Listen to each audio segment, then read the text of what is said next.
Kelompok kami terdiri dari Luna Sevira, Levani Austin, Fajar Arya, Ambrosius Advent, dan Ahmad Fikri.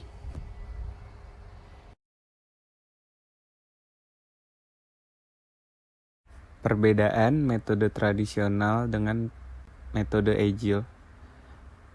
Metode tradisional biasanya desain di depan, lingkup yang tetap, secepat mungkin harus menentukan keputusan, ketidakpastian yang rendah, menghindari perubahan, interaksi pada pelanggan yang rendah, dan tim proyek konvensional.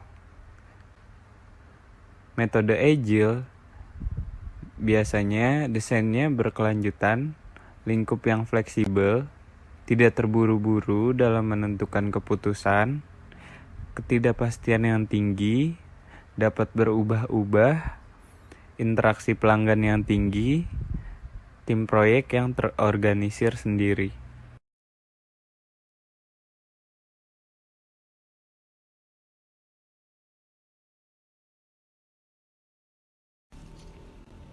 Project Planning in Agile Methodology. Dalam manajemen proyek dan pengembangan perangkat lunak, dirancang untuk siap menghadapi perubahan. Manajemen proyek Agile mengacu pada pendekatan berulang untuk merencanakan dan memandu proses proyek. Sama seperti dalam pengembangan perangkat lunak Agile, proyek Agile diselesaikan dalam bagian-bagian kecil. Bagian ini disebut iterasi. Dalam pengembangan perangkat lunak Agile, misalnya, sebuah iterasi mengacu pada satu siklus pengembangan.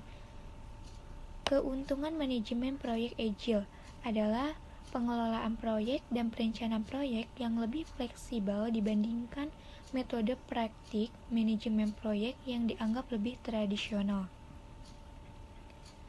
Di bidang manajemen proyek, Agile memberikan banyak manfaat khusus proyek kepada tim proyek, sponsor, pemimpin proyek, dan pelanggan, termasuk penyeberangan solusi yang lebih cepat, mengurangi limbah melalui minimalisasi sumber daya, peningkatan fleksibilitas dan kemampuan beradaptasi untuk berubah, peningkatan kesuksesan melalui upaya yang lebih terfokus, waktu pengerjaan lebih cepat, deteksi masalah dan cacat lebih cepat, proses pengembangan yang dioptimalkan kerangka bobot lebih ringan, kontrol proyek optimal, meningkatkan fokus pada kebutuhan pelanggan tertentu, peningkatan frekuensi, kolaborasi, dan umpan balik.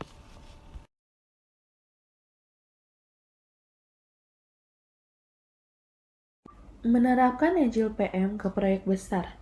Scrum dan sebagian besar metode Agile lainnya cocok untuk proyek berbeda yang dapat diselesaikan oleh tim kecil yang terdiri dari 5 hingga 9 orang.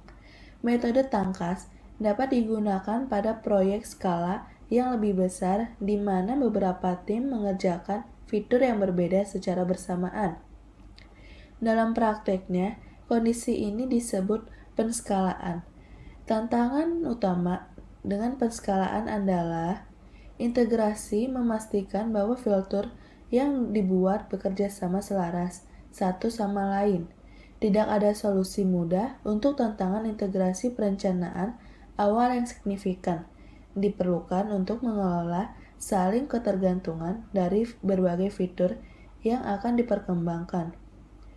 Ini disebut pementasan dan sering menjadi subjek dari iterasi pengembangan pertama.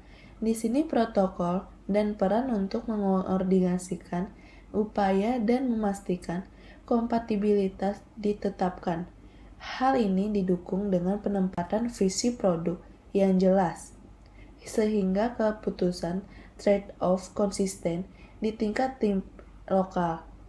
Pendukung Agile merekomendasikan untuk membuat struktur hubungan dengan peran dan tanggung jawab yang tumpang tindih untuk mengelola proyek besar.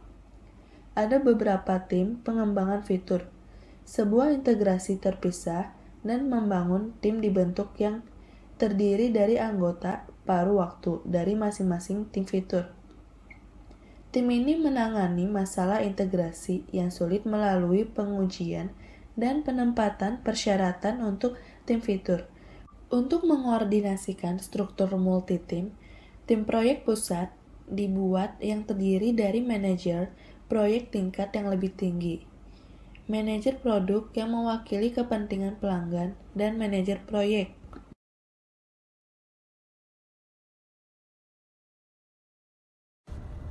Peran dan tugas. Seperti namanya, seorang agile coach juga memiliki peran seperti coach di bidang lainnya, yaitu memaksimalkan potensi tim atau personal sehingga dapat dengan maksimal menerapkan metodologi agile. Dalam perusahaan, posisi ini bisa berupa posisi permanen atau kontrak, bergantung dari kebijakannya. Yang jelas, mereka tidak hanya bertugas dan bertanggung jawab mengarahkan tim menerapkan metodologi agile, melainkan juga menjadikan penerapan agile sebagai budaya perusahaan.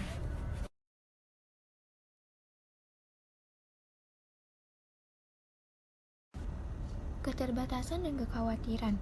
Agile membutuhkan keterlibatan pelanggan yang aktif. Keterlibatan datang dalam berbagai bentuk, menunjuk orang internal untuk bertindak sebagai pemilik produk untuk mewakili kepentingan pelanggan relatif mudah. Meminta partisipasi aktif dari pelanggan eksternal bisa lebih bermasalah. Meskipun ada bukti yang konsisten bahwa partisipasi pelanggan meningkatkan keberhasilan proyek, tidak semua pelanggan ingin terlibat secara aktif.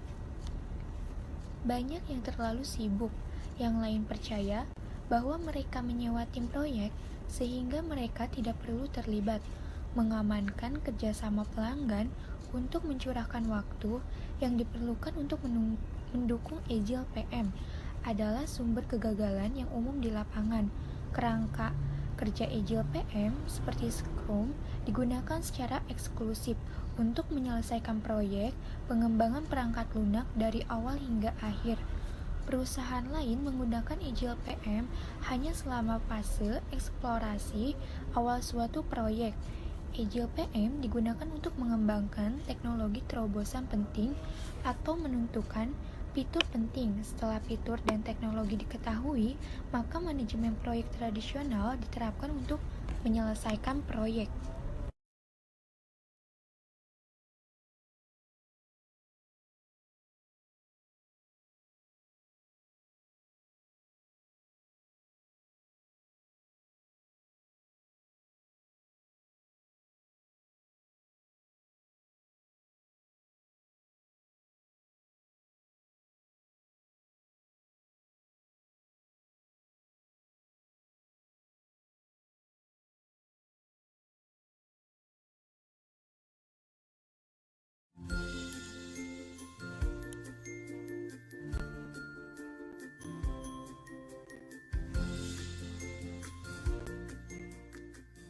Hello everyone,